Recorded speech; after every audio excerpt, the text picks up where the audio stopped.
Okay. I would like to welcome everyone to the Henry County Zoning Board meeting of Thursday, March 23rd, 2017. At this time, we'll go ahead and take care of some housekeeping items. This meeting is being televised live on Charter Channel 180 and AT&T U-verse Channel 99, and will rebroadcast every Thursday at 7:30 p.m. and Saturday at 12:38 p.m. and is available by video on demand on the county website. Now would be a good time to turn off your cell phones or anything that has a beeper. If you wish to speak, you need to fill out a public speaker hearing card. We allot 10 minutes for those in favor of the case and 10 minutes for those in opposition of a case. For example, if 10 people wish to speak, they all share the 10-minute slot and so on. Please address the board and not the audience when you speak. Those applicants presenting their case are counted in those that are speaking in favor of the case, and they share that 10-minute slot. At this time, we'll have the invocation and pledge by Jim Risher.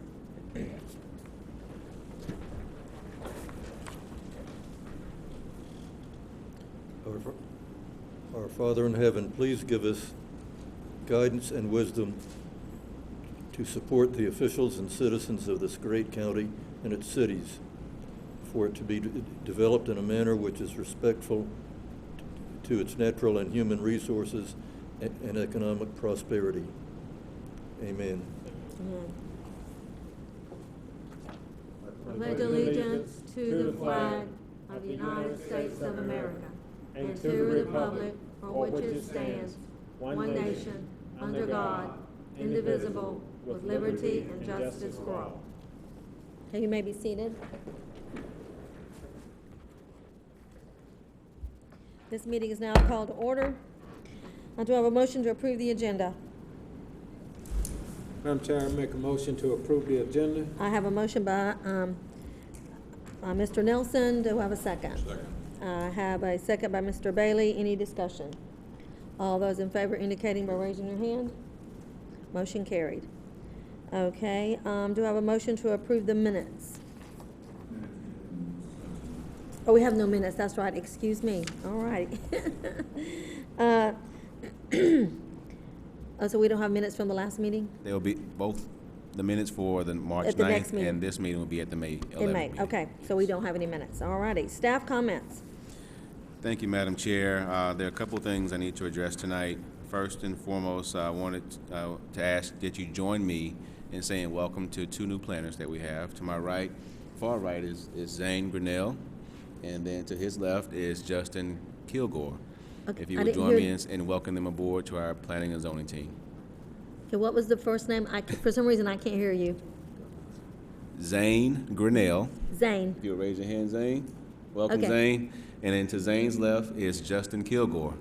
Okay. Welcome, Justin. Welcome. All right, now to the agenda.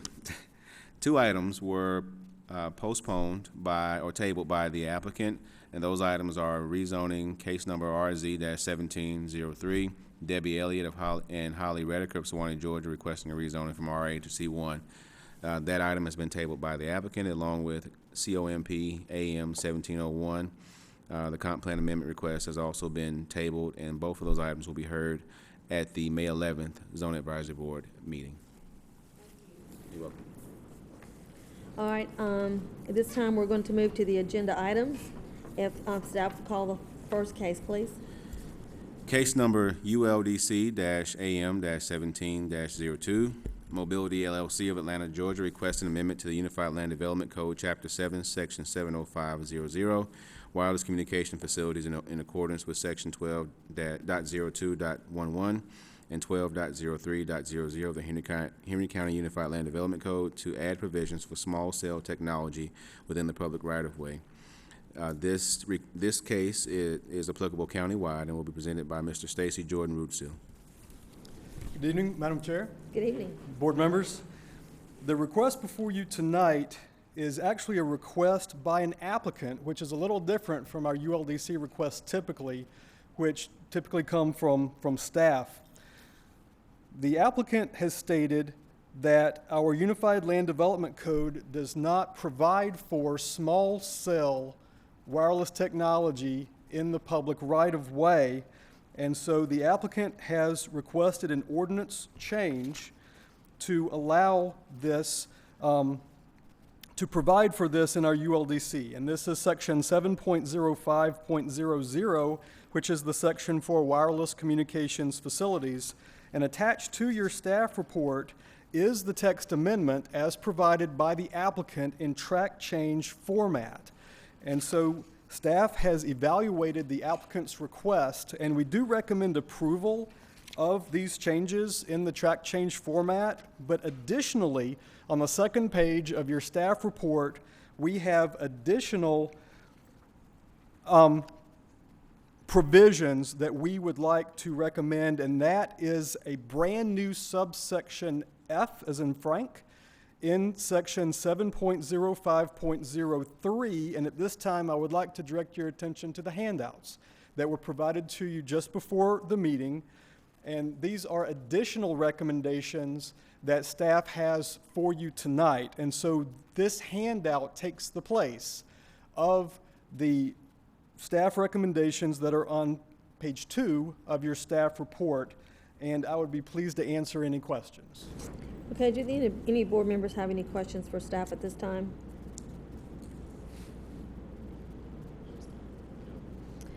Okay, so normally we don't call an applicant up because there's not an applicant for a text amendment, but is there an applicant for tonight? I do not see the applicant in the audience unless there is someone else who's here on behalf of Mobility. I don't see anyone. Okay, and so since we don't have any comments from the board members to staff, is there anybody want to come? Oh, I'm sorry. I thought the applicant was gonna come up. No, there's no applicant. There's no on the text amendment. We usually don't have it anyway, but he's not here. But did you have questions you wanted to ask for staff? Yes. Okay. Since there's not gonna be an applicant. Okay. Have we done a study on these small cell towers to find out the emissions on them as opposed to the tall towers? No, sir, we have not.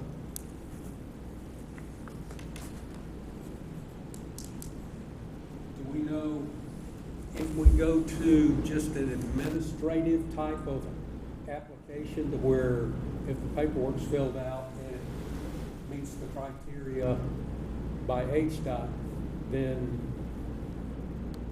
it gets approved without any other scrutiny meeting? It's a collaboration between the county DOT and planning and zoning. We both have input into the matter, and you may look at this as a type of hybrid. In other words, in some aspects it's being treated as a utility in the public right-of-way, but in other aspects it's treated as a wireless communications facility.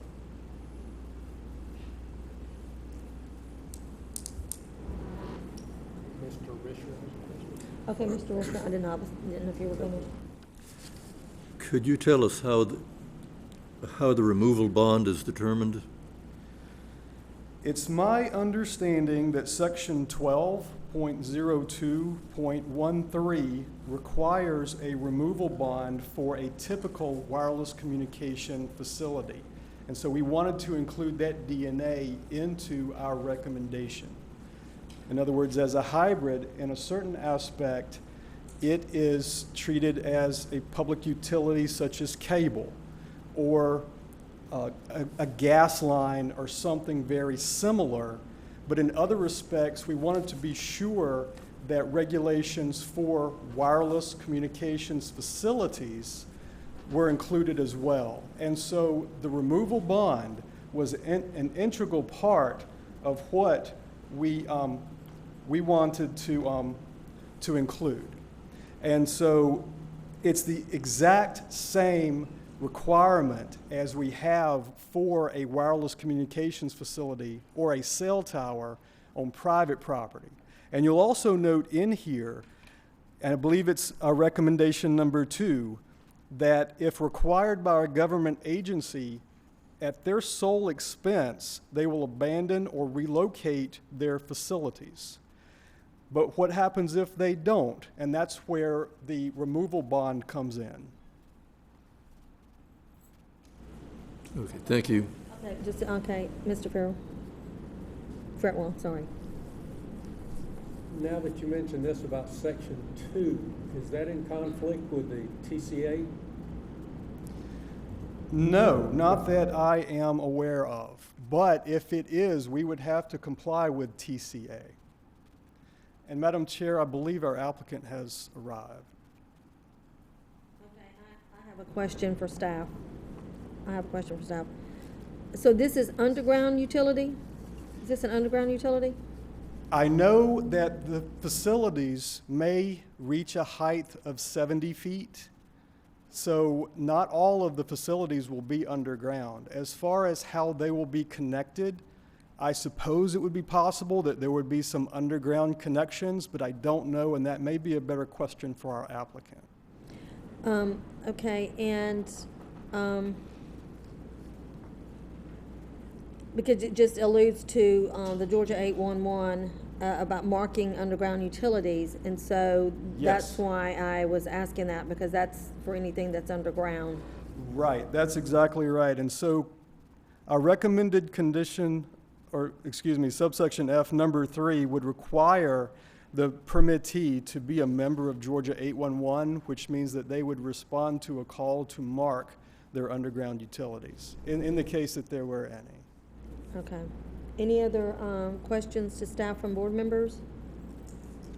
Okay, the applicant, please come forward. Please state your name and address for the record. It's Brandy Crawford with Mobility. We're located at 3425 Piedmont Road, Atlanta, Georgia. Okay, was there anything you would like to add to staff comments? No, so I do understand that staff made a recommendation with conditions. We did meet with staff a few weeks ago to go over the conditions. We're willing to comply with those. If you guys want some background on mobility of the infrastructure, I can provide that and answer any questions that you may have. Okay, do any board members have any questions for the applicant?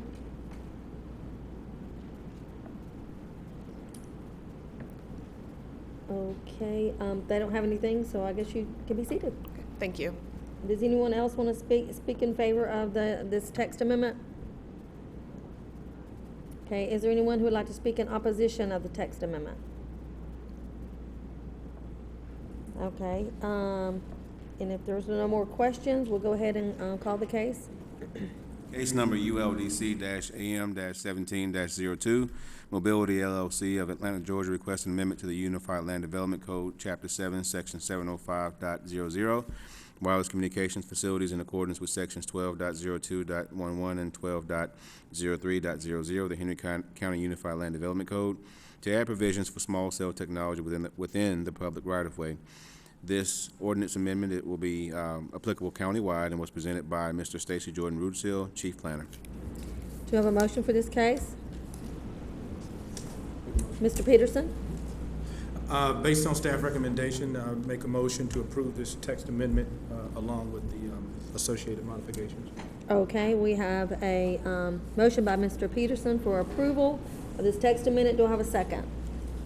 second by Mr. Risher. Any discussion? All those in favor indicating by raising your hand. Any opposed? Motion carried. Okay, thank you. All right, next case, please. Case number RZ-17-04, GeoSam Capital US of Duluth, Georgia requests a rezoning from R3 to R4 for property located on Clark Drive and land lots 250 and 251 of the 12th District. The property consists of 131.4, excuse me, plus or minus acres, and the request is for a single-family subdivision. The property is located in District 5 and will be presented by Mr. Stacy Jordan, Rudisill, Chief Planner. Good evening, Madam Chair, Good evening. board members. Displayed on the overhead is a copy of the zoning map as it relates to the subject property. And the subject property is indicated in gold, and that gold stands for R3, which is its current zoning designation, and it's hatched in green. To get your bearings, to the north is the county line with DeKalb County. To the west is Fairview Road. And Clark Drive cuts right through the middle of this subject property. The aerial map, which is displayed and also in your exhibit books, indicates the fact that at least a portion of the streets have been constructed already for this subdivision. And it was zoned originally on June the 7th of 2005. The applicant is requesting a zoning change from R3 to R4, which will allow smaller lots, which include a narrower frontage or lot width requirement, but they are not requesting any additional lots.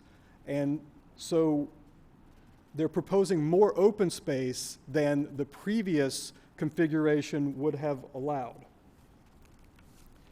Staff has evaluated the applicant's request, and we do recommend approval with conditions. And again, we do have a handout for you that's before you, and so we recommend approval with the handout conditions. And I would be pleased to answer any questions. Okay, do any board members have any questions for staff? Yes, Madam Chair. Mr. Nelson? Staff, do we have a letter from the school system in terms of what kind of increase we'll have based on the number of houses?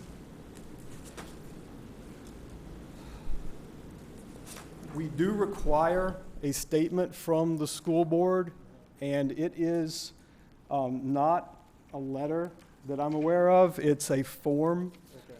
And that typically is in the staff report. And when I put my finger on it, I'll be pleased to provide that for you. It may have been in here, I didn't see it, that was one reason. Did anyone else see it?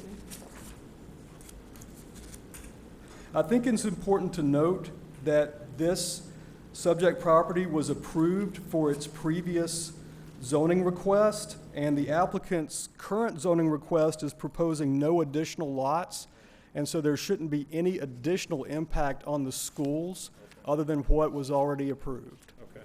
And it was approved at that time based on watershed management as well? I don't recall that there was a lot of discussion regarding the watershed, Okay. Okay. but I can tell you that there is more open space that's provided in this configuration because of the smaller lots and the fact that they're not proposing any additional lots. Okay. So the difference is an increased amount of open space. Okay. All right, thank you. I don't have anything else. Okay, I think I have a question. Oh, Mr. Risher, okay, go ahead, sorry. Has staff met with the Water and Sewer Authority to determine that there's still adequate sewer capacity for this development? No, sir, not for this request. At the time, When it was originally zoned, the Water and Sewage Authority did indicate that water service was available and that public sewer could be made available with a line extension. And so that is required in order to have lots of the size that are being proposed by the applicant. All right, thank you. Thank you. Yeah, you have a question, Mr. Fretwell, go ahead. I'll wait, save mine till last. I didn't see anything in here. Is there mention of an HOA for this development? I don't recall there being a requirement for a homeowners association, but that doesn't mean that there cannot be a homeowners association. Okay. Another question in paragraph, I believe it was 5, street trees. Excuse me, paragraph 4 about the street trees, where it says root guards may be required. Who makes that determination? That would be a joint decision between the county DOT and our plan review coordinator, who is in our building and plan review department. Okay, so even if this is approved, we could determine that it needed root guards for the, And that would be certain an areas? administrative determination, yes. Okay. I think I found my answer, because on the front page, it says the property is zoned R3, but it doesn't say when it was zoned R3, because it just says it was zoned to R2 on 2005, but on the second page, it said the ULDC code changed all the R2s to R3s, so Yes, ma'am. that's what got it to an R3. Okay, that was my question. Yes, So we're good with that. Any other questions from the board to staff before I call up the applicant? All right, if I could get the applicant to please come forward. Please state your name and address for the record. My name's Dale Hall. I'm with Falcon Design Consultants, 235 Corporate Center Drive in Stockbridge. I'm speaking on behalf of the applicant, GeoSam, and they are here also. Mr. Kevin Daniels is here to answer any specific questions that we may have. I do want to say thank you very much to the Madam Chair and board members for having us speak on this request this evening. If you want, I'd like to elaborate a few moments further and explain the project. The county staff should be commended, planning and zoning staff, for, first of all, working very diligently with us and providing and presenting this project so thoroughly this evening. Earlier this week, we met with the applicant, and Falcon Design met with some of the neighbors from Leah Acres and Cove Creek, or Creek Cove, to discuss any potential concerns they had about the project. We were there for some time and discussed all the conditions that were in the original report, and the parties that were in attendance, at least, were in favor of the rezoning at that time. Some of the highlights of development, not to belabor the point here, but some of the highlights of this development are that there will actually be less lots proposed than what was previously approved in the original zoning several years ago. We also agreed to have the houses 2,200 square foot in size minimum, and they would be all brick, stone, with the allowability to have some accents there of different materials. We would agree to architectural entrance signs with some increased landscaping along the entranceways, and we would preserve areas for the realignment of Clark Drive. As you see on the drawing there, it definitely needs to be readjusted, and it is our understanding that Henry County DOT has some plans in the future that would realign that, and the applicant would be willing to work with the county and also set aside some property so it would allow that to be realigned much easier. We would also, it is the intent in speaking with the applicant that there would be an HOA to cover some of the open space areas and some of the other matters within the subdivision. And the applicant is also in agreement with all of the conditions that were discussed. Now, there was a letter that I believe that was handed out to you this evening. We have not seen that final presentation or that final document that was put to you, so we'd like a minute or two to look at that and have some time reserved for later to discuss that if need be.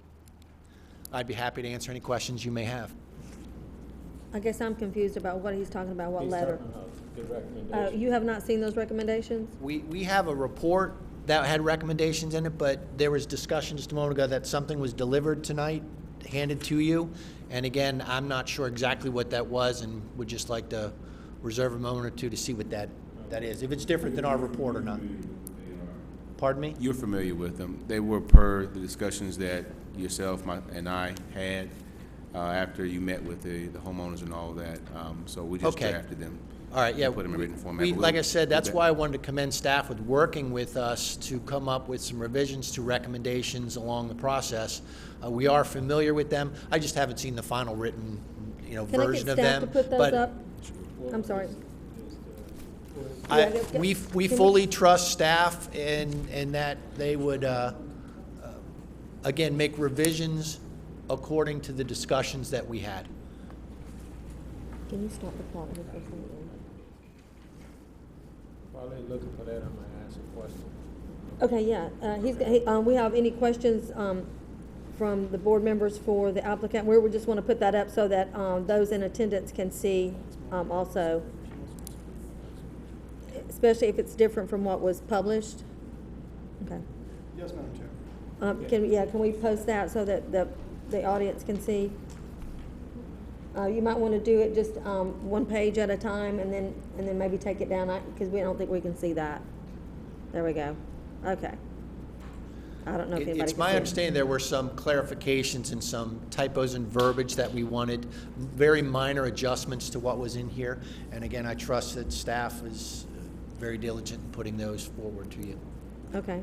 So any board members have any questions for the applicant at this time? Yes, Madam Mr. Chair, I Nelson. have a question for the applicant. Now, you indicated that you've reduced it down to 200 houses, or is that the original plan? The original plan approved 202 lots. This plan has 200 lots on it. Okay. And they are, along with the 200 lots, we've increased the open space that's to be provided, which is different than the original plan. Okay. And you also indicated that you had spoken with some of the adjacent residents? Yes, earlier in the week, there was a meeting that was called to, like an impromptu town hall meeting that we were invited to. Okay. And speaking to those individuals, we came and sat in an individual's living room, and they had questions about what the impact of this would be and what was actually proposed. And then at the end of the meeting, it was asked if there's anything that needed to be changed, and that's why we met with staff and had some minor revisions of that also, because there were some concerns that were expressed, and we wanted to make sure that this was a development that not only met the expectations and requirements of what the applicant wanted, but also was something that would be welcomed by the surrounding community. Okay, and what's the time frame of this project? By time frame? Yes, time frame in terms of completion?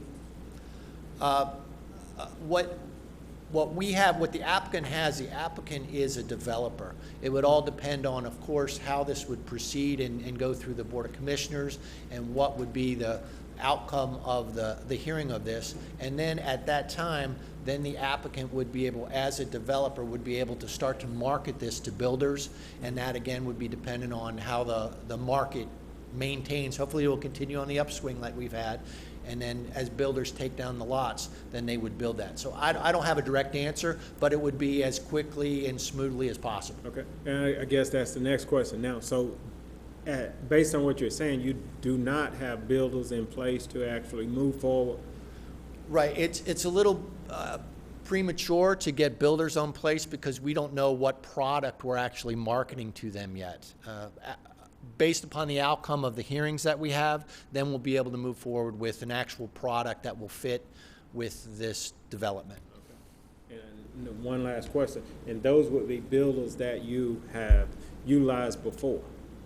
It would be buildings that the builder would have utilized before that meet the conditions of the zoning. Okay. 2,200 square feet, all brick with some available accents of other materials, things of that sort. All right, thank you. I have a question. Oh, and I'm sorry, Mr. Peterson, I'm gonna go ahead and let you go. Yeah, just a quick question, and I'm quite sure it's quite simple. I know the original document we had, it said 28 conditions, now this is 26. I would assume that we collapsed 2 of them into this 26, or is that safe to say? Well, for example, one of them was actually taken away, Okay, and then 2 others were added. And so in having met with the applicant and come to a greater understanding, we were able to see the good sense in the changes that they were requesting. And so Okay. we were able to make a change in that fashion. And let me just say that I had misspoke before, but our new condition 15 does make mention of a mandatory homeowners association. So it would require a homeowners association. Additionally, the applicant's site plan shows a single entrance for the west phase of this development, and our current Unified Land Development Code will require 2. And so that will need to be changed once the development gets to the development plan review stage. And if I may expound on that. Is their intent to modify the site plan to incorporate the entrances that are to meet the intent of our ULDC requiring the 2 points of egress and so on? Any other board members have any questions? Mr. Peterson? I see you're nodding your head, and so everything is good, so between planning staff and the applicant? Yes, the applicant would be willing to abide by the terms that are recommended this evening. Okay. I have a question. If it's less homes being built, why are we changing it from an R3 to an R4? What's that all about? I mean, is it lot size? Is that what that is? It's lot size, which would allow for, again, the more open space and conservation area, and allow for property to be adjusted along Clark Drive. Those are items that would allow the developer to freely move forward with the development. Okay, so just like the more green space in there, and if it was a larger lot, you wouldn't have Correct. that space.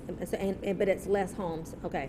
Correct. So I was like, that was kind of like adding up to Yeah, me. it seems like a lot of things to go through the system, but all in all, it's going to be a very well-built, reputable development. Okay. Any other questions from board members to the applicant or staff? Okay, you may be seated. Thank you. Do we need to turn that? Okay, go ahead, staff, did you have something? Okay. Was anyone else wanting to speak in favor of this case? We have about 6 minutes to speak in favor of the case. You want to speak in favor?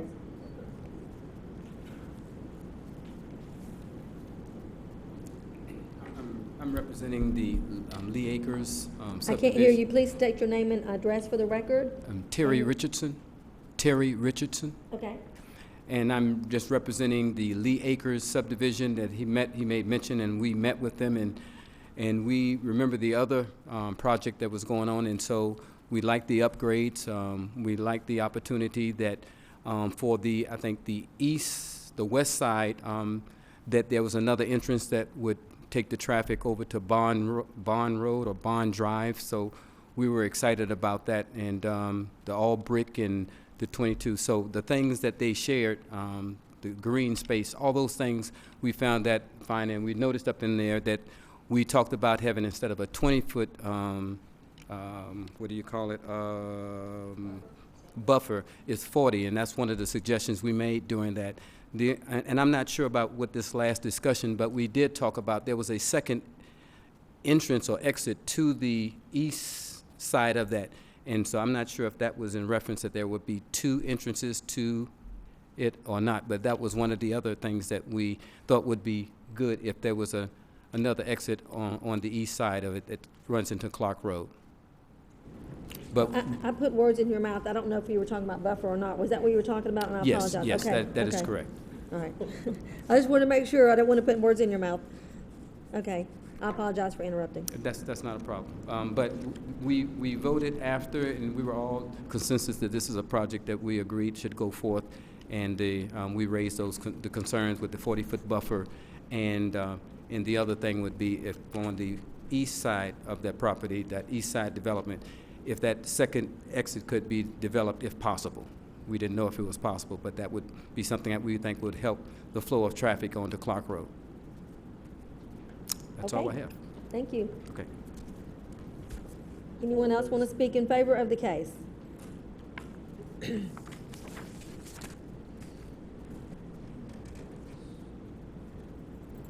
Good afternoon, Commissioner. I just want to iterate everything. State your name. My name is Rosa Law. I'm from the Lee Acre subdivision. Good afternoon, Commissioner. Your address. 207 Lee Drive, Ellenwood, Georgia, 30294. Thank you. Picking back on Mr. Richardson, who just spoke, we agree with what he said, but only concern is that we would like for the county to work with the developer once the road, Clark Road, for that futureness, that they would be able to develop with the developer and everything, to make sure that road is not in a dangerous position or anything. It's our concern, just to make sure that the county will work with the developer on that road, because that road is very dangerous at this time. Okay. Thank you. Anyone else like to speak in favor of the case?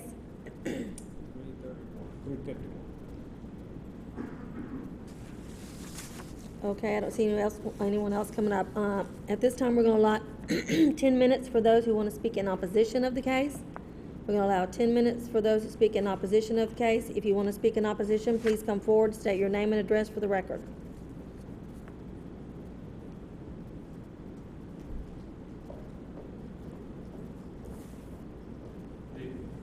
My name's Ed Lomax. I'm a homeowner at 107 Creek Cove Lane. And I'm not really in opposition. It's just that a statement was made earlier that the representative for the developers or the potential developers mentioned that he had spoken to some residents of Creek Cove subdivision.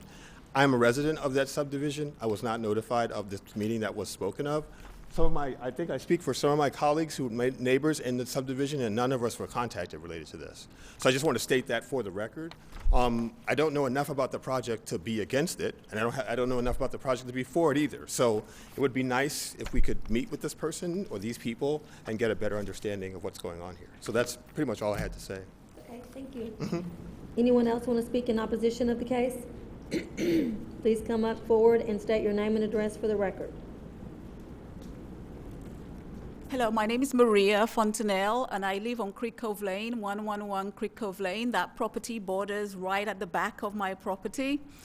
And to have such heavy traffic out there in that small little road will really impede on my quality of life, because I'm right there with them and nobody's spoken to me about anything. If you walk off my property, you walk onto their property. So nobody's spoken to me, and I live on Creek Cove Lane. So I really want to know more about what's going on before you approve that project. Anyone else want to speak in opposition of the case? Please step forward and state your name and address for the record. My name is Charles Sensabaugh. I live at 195 Coffee Lane, right at the corner of Creek Cove and Coffee Lane. Neither am I aware of a meeting that took place there. My concern is more along the infrastructure. What are we doing as far as sewer and water up in that area? We've been there for 30 years. We can't get water on Creek Cove or Coffee, and I'm wondering are we supplying water from the county up to this area? What are we going to do as far as sewer? Because I know that Pool Manor has a lot of problems with septic in that area contaminating the creeks and stuff. So I've just got issues with that. I'm kind of concerned and wondering what our proposals and plans are for this, as well as traffic situations and impact on the school system around there. Okay, thank you. Anyone else like to speak in opposition of the case?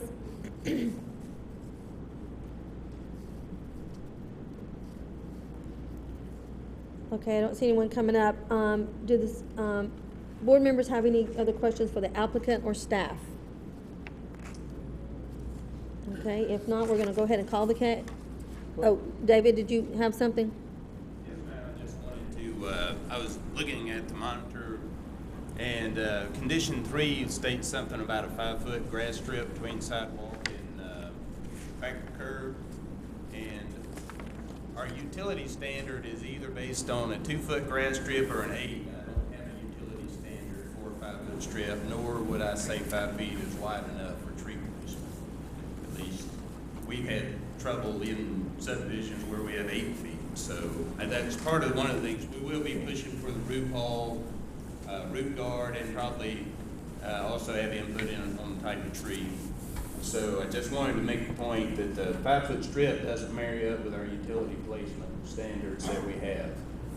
And the developer's representative also mentioned that county DOT is active towards possibly improving Clark. And I just want to say nothing is in action on that. I just wanted to try and protect, to allow for future realignment if they're not going to be required to align it.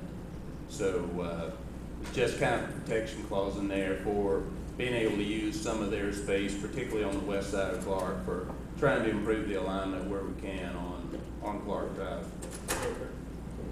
Stacey, are you aware in terms of the 5 feet or the 8 feet? We had talked about 5 feet versus 8 feet. In this case, since the recommendation is for 5, I think that the standard for 2 would likely apply, but 2 would not allow for trees. And so if there needs to be some allowance for the staff to administratively require the street trees to be on the other side of the sidewalk, then that may be an option to include in your recommendation. But if so, that may need to be a part of a motion for approval. How do we word that, and where are we actually at with that? And we're talking about condition number 4. Number 4. I thought it was 3. Yeah, 3. Developers shall install grass islands a minimum of 5 feet in width behind the sidewalk on both sides of the street. That's an option. If you would like to change condition number 3 from 5 feet to 8 feet, that's an option. For condition number 4 that requires the street trees to be in the grass islands, that language may be modified as well, whichever you think is most appropriate. Now, let's go back to DOT. Does the 8 feet meet your requirement? We have a standard for street trees that gives 8 feet from back to the sidewalk. The only thing I cautioned in the report, it bit us in one subdivision. If utilities have already been placed on the east side, because a lot of that infrastructure is in, if utilities were placed off the standard 2-foot grass strip, then you can't plant trees in the right of way without cutting a utility, or at least a tree may eventually, the roots may damage the utility. So that I was trying to guard against, if utilities are already in the ground on the east side in particular, trees are just going to have to go outside the right of way there if the utilities were not placed per a street tree utility placement standard.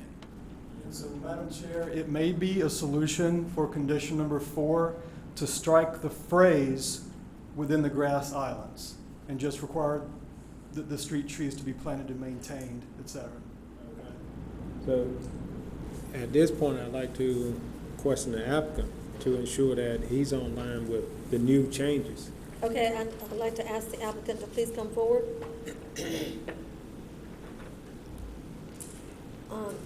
Board member, I would like to ask you a question. Okay. Now, are you aware in terms of, you heard the conditions that we just spoke of, correct? Correct, we've heard that. Okay. And are you on board with those changes? Well, I heard some discussion of what could be done, and there wasn't anything specifically agreed to at this point. The applicant would certainly be willing to go with the standards that are required in the ULDC. We want a quality product out here, so whatever is required to, in the existing codes, we would certainly adhere to. Okay. All right, so basically, if this is approved, we'd like to include it that it meets the requirements of DOT, the county standards.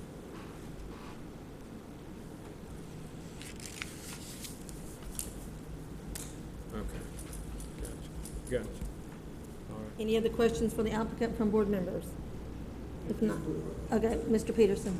He handed us early. Do you have a copy of this? Not yet. I was aware of it when we Okay. discussed. Can somebody it. give him a copy of that, if that's possible? Yeah, Just- we will get it. We will get a copy of that for Okay. sure before the evening's out. Okay, for because sure. you're saying yes to some things that you haven't really seen. You hear us talking about them, and I guess you've sat down with staff too. And But- let me just say that we modified the staff recommendations in part based upon information that we received Got from from the him. applicant. Okay. Yes, sir.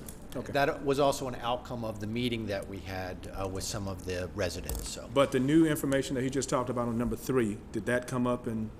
Yeah, we briefly talked about that. The way the recommendation was actually written was a little confusing, so clarification on that item, we Okay. welcome that. Okay. Okay, any other questions for the applicant?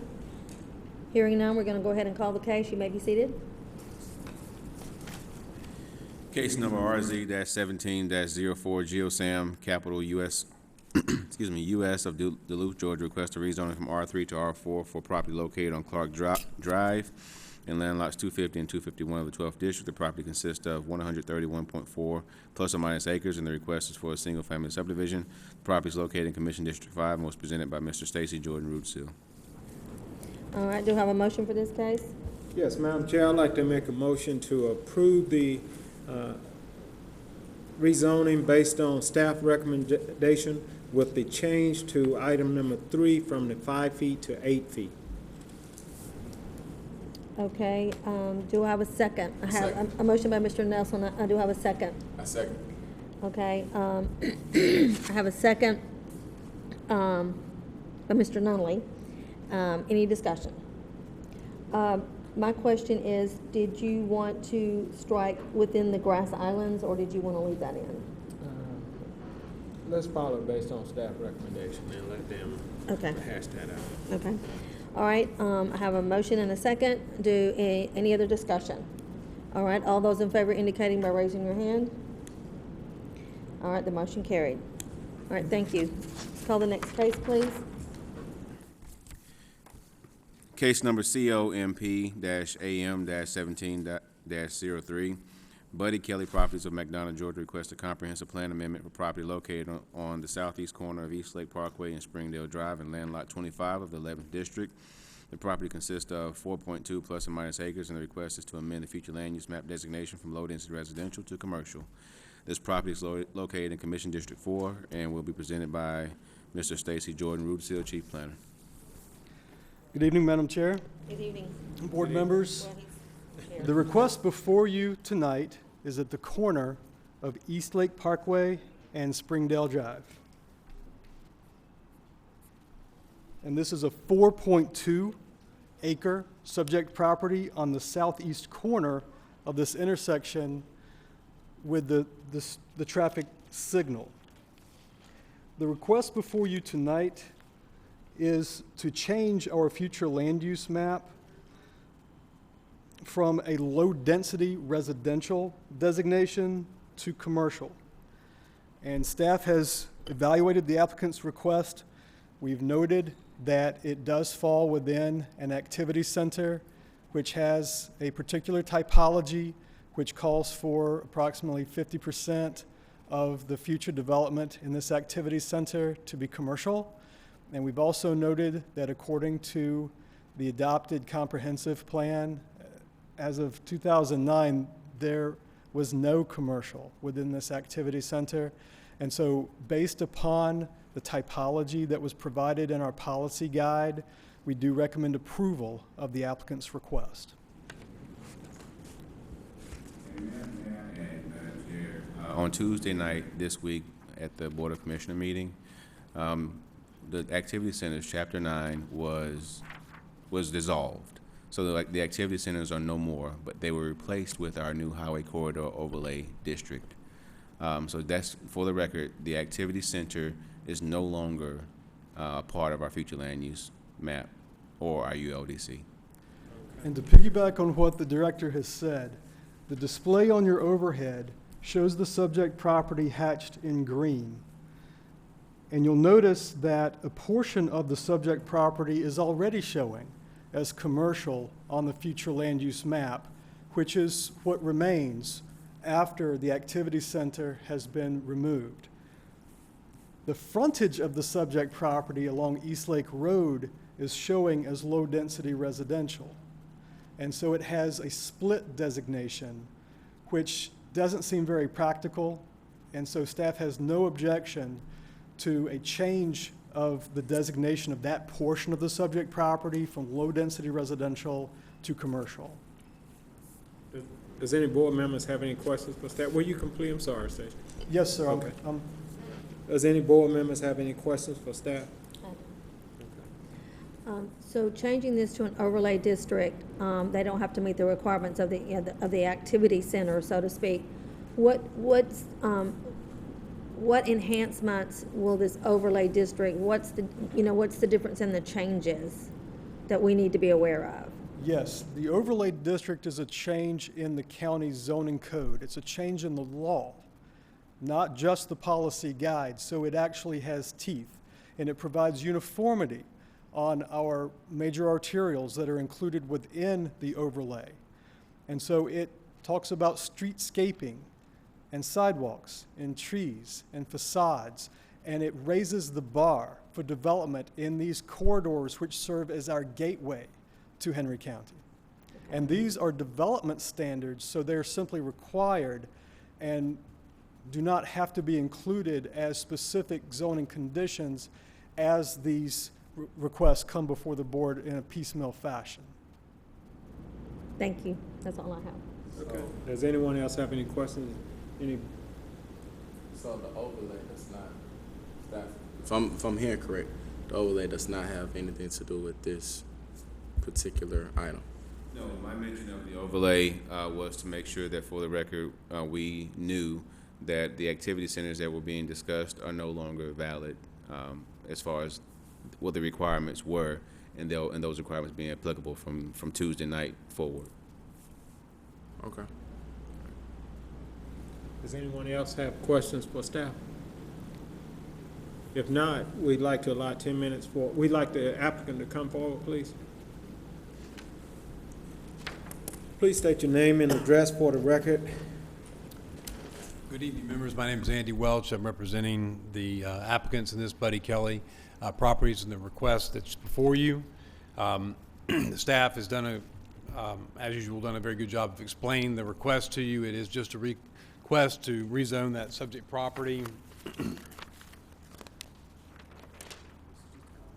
Oh, sorry. Yeah, sorry, getting ahead of myself. So the request at this point is to amend the comp plan to essentially take out that sliver of residential yellow and bring the commercial designation all the way up to the East Lake Parkway. And as you may recall, the Parkway was still in the process of being developed and built, I think back when the original comp plan was done. So what you're hearing, and I think it's highly appropriate that the Board of Commissioners, and I applaud them for doing so, has taken a look at doing overlays. And I presume that the overlay ordinance also went through the Zoning Advisory Board for review? Okay, sorry, it went directly to the Board of Commissioners. Well, at any rate, having that overlay makes sense because you have that through corridor that goes through a central part of the county. And, you know, in my mind, as a resident here in Henry County, I like to be able to drive through parts of the county and visually know that I'm in a particular location, a particular area. And I like to see the landscaping, the street trees, the sidewalks, whatever common architectural themes that you may run. And for me, it just takes away the disjointed nature that you do often see in other jurisdictions and some of the older parts of the county. So moving to an overlay gives you the authority to regulate the look and feel of what is built along the corridor. Amending the comp plan then would be consistent with the overlay because then you're allowing for the uses to also be uniform in the various areas that they're located. So we would ask that you approve the comp plan request. Okay. Does any of the board members have any questions for the applicant? Okay. If not, you may be seated. Thank you. Okay. At this point, we would like to allot the additional time for anyone to speak in favor of the case. Anyone would like to speak in favor of the case? If no one's coming forward, we'd like to allot 10 minutes for those speaking in opposition of the case.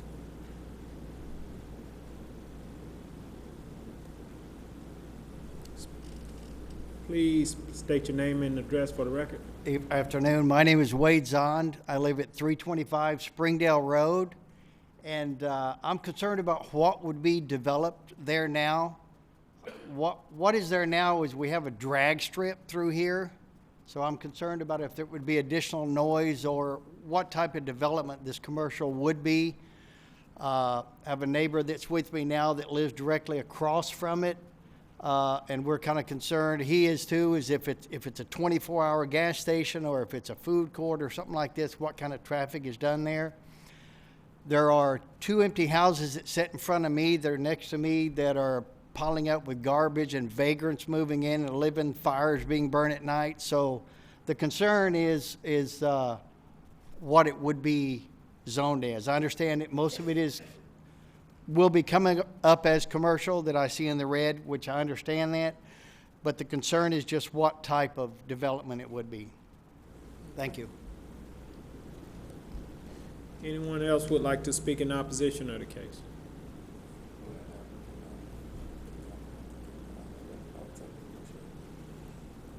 I'm sorry? He's coming back. Okay. If no one's coming forward at this point, we would like to, does the board have any additional questions for the applicant? Any board members have any questions for the applicant? You have a question for staff? For the applicant? Okay, go ahead. Mr. Welch. Mr. Nolan. Good evening. Good evening. It's always a pleasure to see a smiling face. Yes, likewise. Have you addressed these issues with the residents? What kind of commercial? I'm going to, when we get to the zoning part of it, talk a little bit about the zoning and some of the restrictive, taking away a lot of uses that I think can be problematic. So when we get to the zoning part of that, we have some limitations. And then I just asked Stacy, because hearing the gentleman talk, Mr. Zahn speak, it occurred to me, why did we as a community decide to bring the commercial? I understand it being along East Lake and at intersections, but it did seem peculiar to me that we have it commercial designated from East Lake down to Brannon Road, which is an entirely residential thoroughfare. Did you know?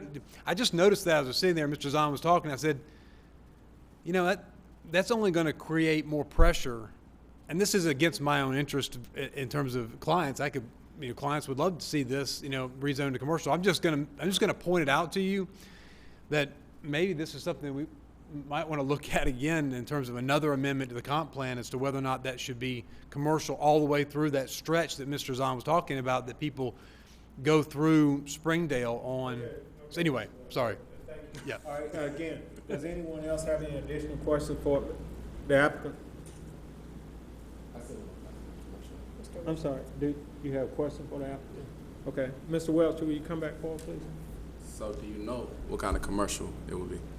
We have, we're looking at a gas station for that intersection there, and then we have on that, there's a whole list of conditions for C2 and C3, C1 use, but we're only asking for C2.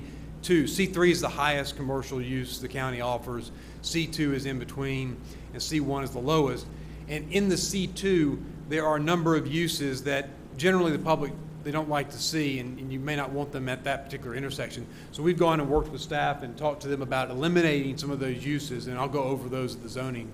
I can do them now if you want me to. No worries. No worries. Oh, okay. All right. Thanks, Mr. Welch. Thank you. Any, Mr. Richard, did you have a question for the applicant? Just a comment. I think I do agree with the applicant that staff and in this board should take a look at as to whether that the area that's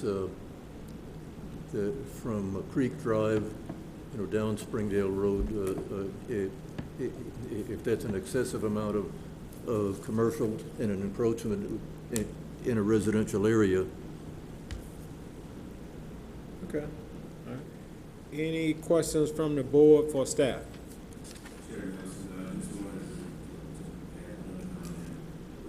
respect to the future land use map and how we have that area designated now as commercial, we will definitely be looking at that when we update our comprehensive plan 2040, which is on the horizon. We're looking to begin that process in a couple of months. Okay, all right, thank you, Stacy.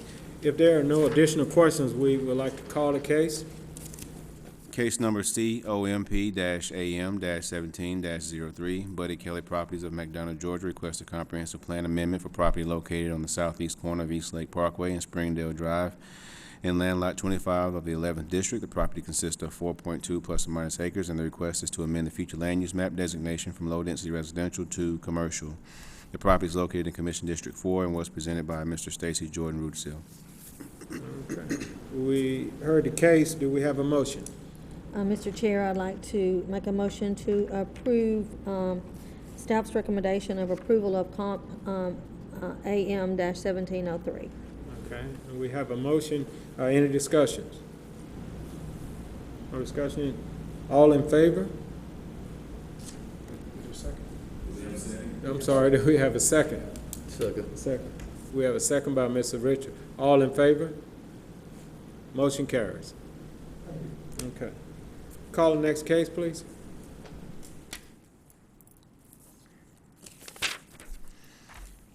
Case number RZ-17-05, Buddy Kelly Properties of McDonough, Georgia, request a rezoning from RA Residential Agricultural to C2 General Commercial for property located on the southeast corner of East Lake Parkway and Springdale Drive in land lot 25 of the 11th District. The property consists of 4.2 plus or minus acres, and the request is for future commercial development.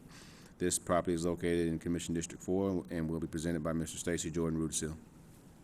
Good evening, Madam Chair, board members. Good evening. The subject property is displayed on the overhead. It's at the southeast corner of East Lake Parkway and Springdale Road. The survey shows 4.2 acres that are being brought in for rezoning from RA to C2. The request is for a rezoning to C2 in order to allow future commercial development, but staff requires that the applicant provide a preliminary conceptual site plan, and so displayed on the overhead as well as in your exhibit books is the preliminary conceptual site plan, and it does show that a convenience store would fit in this area. It indicates 2 access points. Staff has evaluated the applicant's request, and we do recommend approval with the 6 conditions that are in your staff report. Okay. If you are finished, Stacy, does any of the board members have any questions for staff? I have a question. So when this is advertised, at that time, is the information posted on the website so that neighbors will have the ability to view like these maps and what's proposed to go in and that sort of thing? Okay, so it is open to the public to view? Yes. Around the same time you all receive your books or your thumb drives with the information, it's all scanned in and available via online. Okay, thank you. Any other questions for staff? If we don't have any other questions at this time, we'd like the applicant to come forward. Please state your name and address for the record, please. Yes, sir. Andy Welch, representing the applicant, Betty Kelly Properties, and our office is at 2200 Keys Ferry Court, McDonough, Georgia. So the request is for rezoning for C2 commercial, and I don't know if the staff has handed, do they have these? Okay. Staff has recommended conditions in addition to a recommendation of approval. The staff has, we've been talking with the staff about eliminating uses, and if I may, Mr. Chairman, may I hand these out to you all? Yes.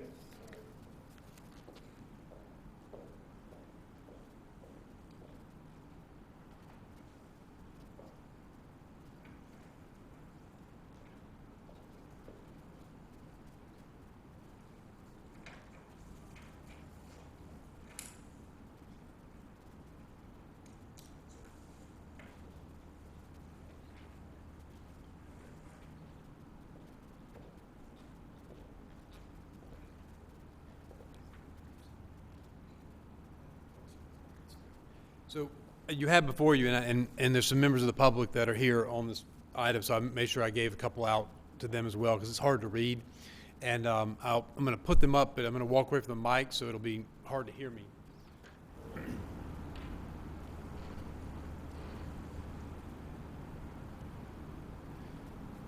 So, following the staff's recommended conditions, we as you know, your staff works very hard at monitoring traffic. We are required to do a traffic impact study. The overlay ordinance also adds a layer of traffic, your current traffic ordinance, your current ordinance, zoning ordinance, already has a traffic study provision built into it. But this will also require that we do an impact study, and then we make some adjustments to where the drive locations are, the nature of the curb cuts, relative to that study. So that's a condition that would have to be done before we could develop the site. Then also, the staff has also said that we cannot have any median breaks on East Lake Parkway, so there's no cuts in it. That way traffic continues to move and you don't have interruption of traffic, which you really want. You really want to maintain those medians on your 4-lane highways, otherwise you get into a lot of congestion. So that reduces the congestion. And then number 3 is that when there are access points located either on Springdale or East Lake Parkway, you'd have to put in the A-cell, D-cell lanes so that traffic moves out of the way of oncoming traffic, so the commercial traffic that goes into the gas station would move out of the way. And then also, there's some minimum site distance requirements that have to be met under the ULDC. That's in condition 3. And then in condition 5, condition 4 was staff's condition about the brick stone stucco. Now your overlay district actually has internally built in their requirements that have to be met with the overlay district. Now, we've applied prior to the overlay district being adopted. So technically, as a legal matter, we could travel underneath the existing zoning ordinance and not the overlay district because we've made application ahead of time. But in order to be thoughtful, if you will, about what the projected future of this corridor should look like, it seems a little bit of it seems like we would not be working consistent with the plans of the county if we were to ignore that ordinance. So we tried to restock conditions to be consistent with the ordinance. And so we've struck through that one, and we're going to let the overlay district apply to the property. Then the you have dumpster requirements in your overlay district, but they're consistent with what's there. I think this is actually more stringent. Maybe you can tell me, Stacey, if I'm wrong. The other part of it is we have the primary signage. Obviously, we've got monument-based signs, which the county has been going towards reducing signage down, making it smaller, less obstructive to drivers, and frankly, more aesthetically pleasing by you seeing the countryside as opposed to signage. And then finally, we have the conditions here of 7 and 8. So 7 is landscaping condition that mirrors the gas station property that you heard me present to you at Jodico Road, at the corner of Jodico Road and Patrick Henry a few months ago. And so what we did was we took those same conditions there and we placed them on this particular property as well, so we'd ensure that there are street trees there, there are large trees, and then there are understory trees as well as the bushes and shrubbery to give you a nice landscaped buffer around the front of the property on East Lake Parkway and Springdale. So that's 7. And then 8, what we did was we took out uses that your ordinance allows for C2 zoning, and we went through and excluded ones that we think that would not be conducive for that particular area. And that list of excluded uses are as follows: rental of vehicles and equipment. So you couldn't do a vehicle equipment rental. There would not be gun sales at this location. You could not have a pawn shop at this location. You could not have a bar or drinking establishment, alcohol beverage establishment at this location. You could not have a portable or mobile restaurant or food services at this location. You could not have services to buildings and dwellings. I'm not sure exactly what that means in the ordinance, but that's the language that's in the ordinance. We don't know what it means. We took it out. So industrialized and modular buildings, you couldn't sell those, a modular building there. Daycare or nursery centers, we took that out as well. Taxi office, children and youth centers, and kennels. they can be loud. So we've taken those items out. And if you have concerns with those, surely let me know. But we thought these would make the C2 use more compatible with the area. Yes, of concern. With respect to the new highway corridor overlay district, and then we really appreciate your willingness, Mr. Welch, to comply with those standards. If that is going to be the case, then condition number 6 and condition number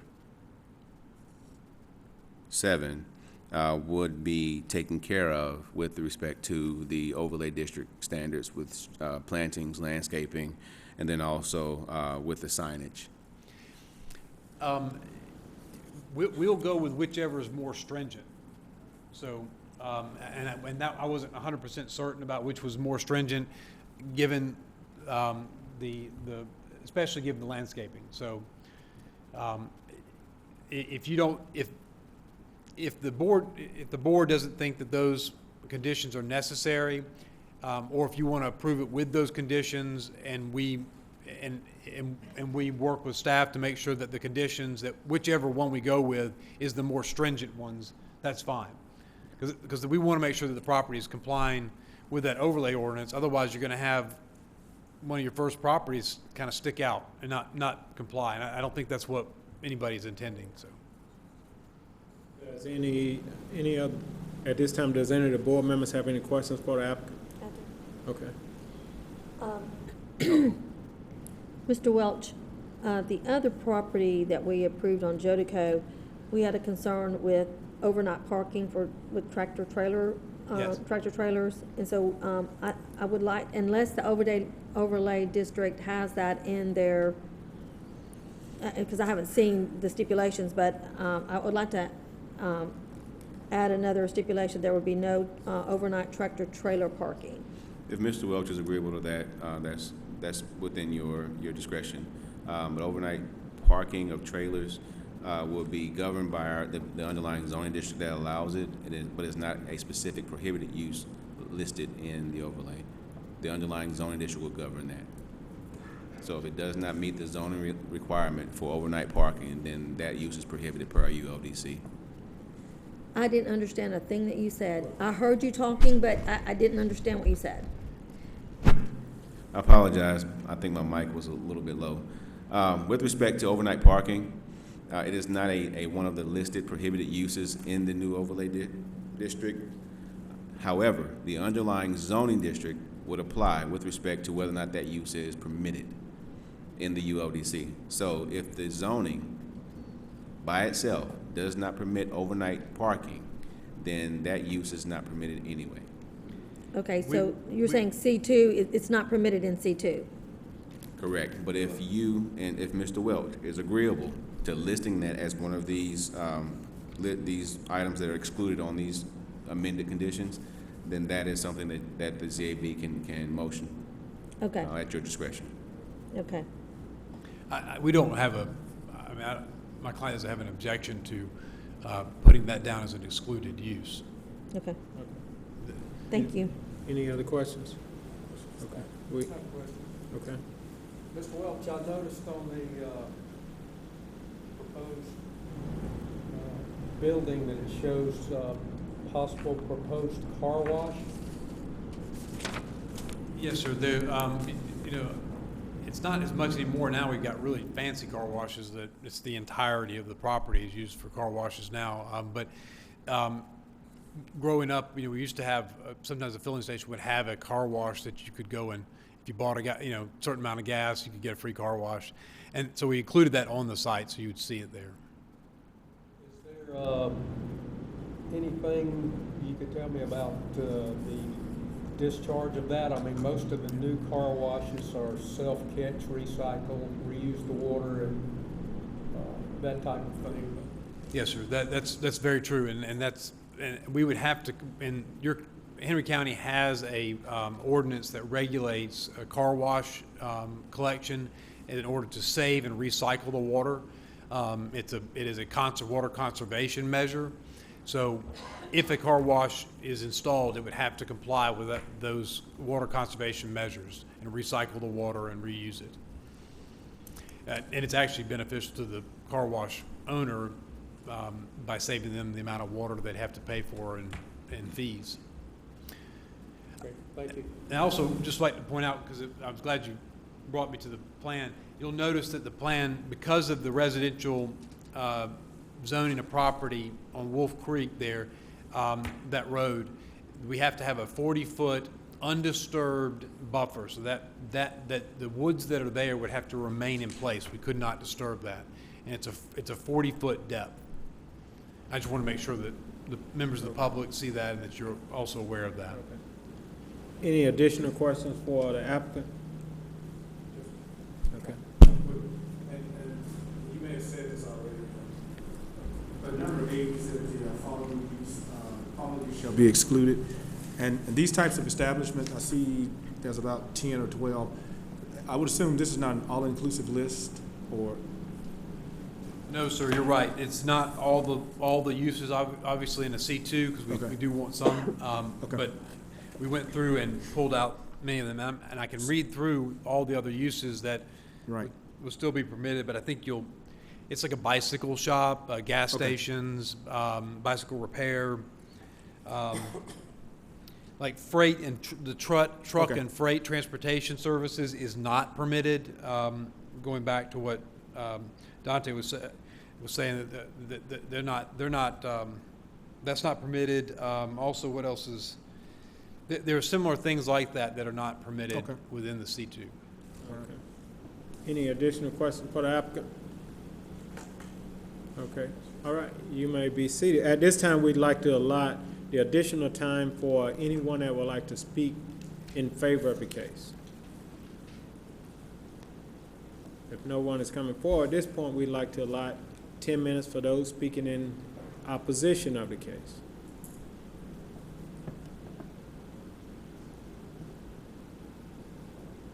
Please state your name and address for the record. My name's Daniel Ledoux. I live right across the street from this at 195 Springdale Road, and I'm just wondering if all these gentlemen ever think about somebody's quality of life when they try to start to doing this stuff. You put a convenience store there, 9 times out of 10 you're going to have 24-hour service.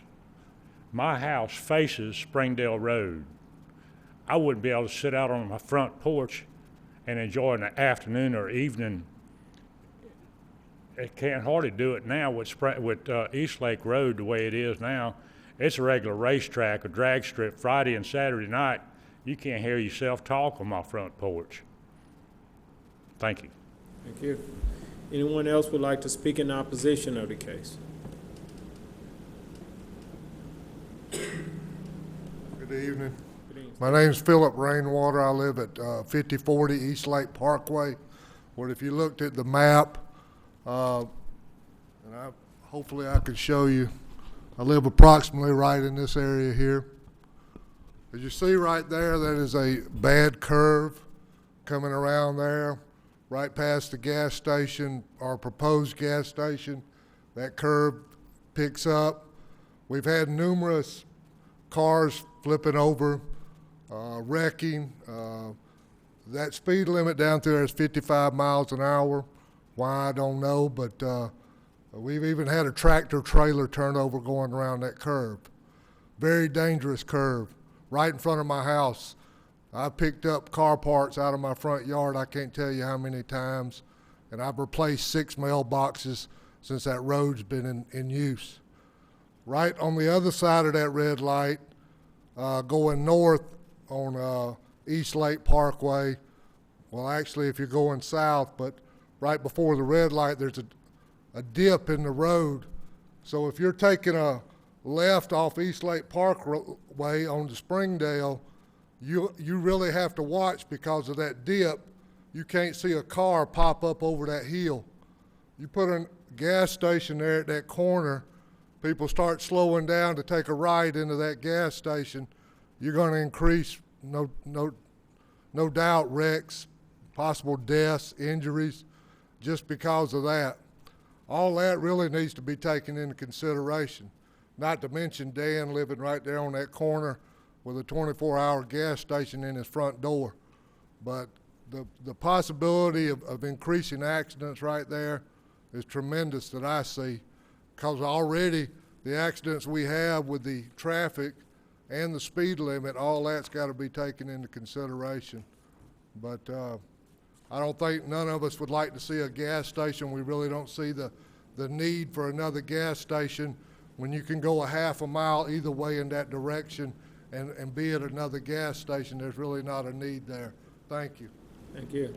Anyone else would like to speak in opposition of the case? Okay, if no one else would like to speak in opposition, at this time we'd like to know if any board members have any questions for the applicant or staff. I have a question for staff. Okay. In the overlay district language, was there any thing alluded to the lighting and the lighting for commercial property when it's in your residential as far as like being downcast? Yes. Okay, so that I wouldn't have to put in a condition for lighting for neighbors and things like that? Lighting will have to be downcast. Okay, and I know sometimes there's lighting that like shines from the ground to the building. Is that something that's also in the overlay district that would keep that illumination from being so bright, or? There are restrictions with how the light can be projected towards structures, Okay. and the restrictions majorly require the lights to be downcast and out of the sight of potential drivers and so on. And on the sign, on the signage, the light on the signage, is there restrictions on how that can be lighted also? Yes. Okay. So it wouldn't be that bright, I don't know what you- the LCD or whatever it LED is? is permitted, but certain other types of illumination, like neon lighting, is not permitted. Okay, I didn't hear what you said. LED lighting is permitted in the overlay, but certain other lighting, like neon, no. So is the LD, is that where, I just want to make sure that I'm correct, and is that where the light's in the back and it shines really pretty, it's pretty bright? It's like, I don't want to say the name of a company that has a sign like that, but there's one on Eagles Landing Parkway above the railroad tracks where the bridge is. There's a big, huge, and is that an LED sign? I am not aware Okay. what that sign is, but LED, and So what and Stacy, if changes- you want to chime in, that's fine, but LED lighting involves a component on the inside of the sign that emits a light instead of it being Yeah. kind of a light bulb and a filament. Shining on it. Yeah, okay. I need the applicant to come back. Let me ask this question, we'll get him back. Does anyone else have any questions for staff? Staff, quick question. With these conditions, is it an ordinance to the new overlay? I'm sorry, I can So with barely these hear you. conditions, is it in accordance to the new overlay? These conditions would be kind of in addition to. The overlay takes precedence. So with the excluded uses here, those are just extra that they were agreeable to, that they presented to you. But it And is in existence, I mean, it is in accordance to the new overlay. It's not contradictory. It's not. Good deal. About the site plan where it shows the 40-foot undisturbed land use buffer, is that going to be accomplished by retaining some of the heavily wooded area that's on this property now? That it's my understanding of the Unified Land Development Code, without any conditions, that we don't typically require a buffer along a public right-of-way. So if you want to be sure to see that 40-foot buffer, that needs to be a part of the conditions. And if you want to state that that buffer needs to be natural or enhanced, that seems appropriate. And that seems to be in accordance with what was presented by the applicant. Well, okay, this would be along Wolf Creek Road. Yes, sir. But off the public right-of-way. So- Well, Wolf Creek Road, as I understand, is a public right-of-way.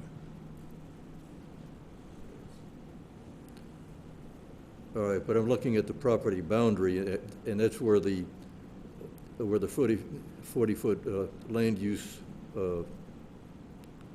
buffer is is shown, I believe, is it not? Yes, sir. And we're all looking at the site plan, and it does indeed show a 40-foot undisturbed buffer along the right-of-way of Wolf Creek Road. But I can tell you that it's my understanding that that is not required by the Unified Land Development Code. And if you want to be sure to see that buffer, it needs to be a part of the conditions. I think it needs to be added as a condition, and also that it's enhanced with new vegetation as well. That seems appropriate and in accordance with what the applicant presented. What was the condition again? That the 40-foot, buffer consists of the natural vegetation that is on this site, as well as being enhanced by additional vegetation. And Mr. Chair, what we're talking about is condition number 7. It says what will go in the buffer. But what Mr. Risher has brought up regarding the 40-foot buffer, it's not typically required. So we know what needs to go in it, but we're not sure where it's required. So if it's the pleasure of the board to clarify that and say that along the right-of-way of Wolf Creek Road there would be a 40-foot buffer, that seems appropriate and in accordance with what the applicant presented. Okay. I would like to see that change made to the conditions. I don't think I understood what Mr. Richard, I mean, I understand he wants it on the 40. Madam Chair, there will be an additional condition number 9 that basically says a 40-foot buffer consisting of natural and enhanced plantings will be required.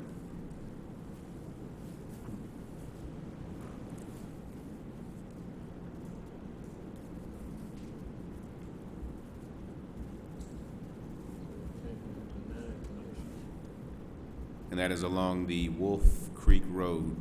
Is that road? Is that road or drive, Stacy? I can barely see that. Okay, road. Road that need to be protected. Wolf Creek Road. Do we have any additional questions for staff or the applicant? Any questions for staff or applicant? Okay, if not, we'd like to call the case, please. Case number RZ-17-05. Buddy Kelly Properties of McDonough, Georgia requests a rezoning from RA Residential Agricultural to C2 General Commercial for a property located on the southeast corner of East Lake Parkway and Springdale Drive in land lot 25 of the 11th District. The property consists of 4.2 plus or minus acres, and the request is for future commercial development. This property is located in Commission District 4 and was presented by Mr. Stacy Jordan, Rudisill, Chief Planner. Okay. We've heard the case. Do we have a motion? I make a motion to approve RZ 1705 with conditions presented by the applicant with changes for 4, 5, 6, and 7 to be more restrictive in the overlay district if it is. If it's not, it's being in compliance with the overlay district, except for the signage on number 6. I would like to add that is to exclude LED lighting. I would like to add to condition number 8, no overnight tractor trailer parking. And I'd like to add condition number 9, 40-foot buffer shall consist of natural planting of vegetation. Okay, we have a motion. Do we have a second? A second. Okay. Any discussion? All in favor? Motion carries. I believe that's all the cases. Do we have a motion to adjourn? Yes, we do.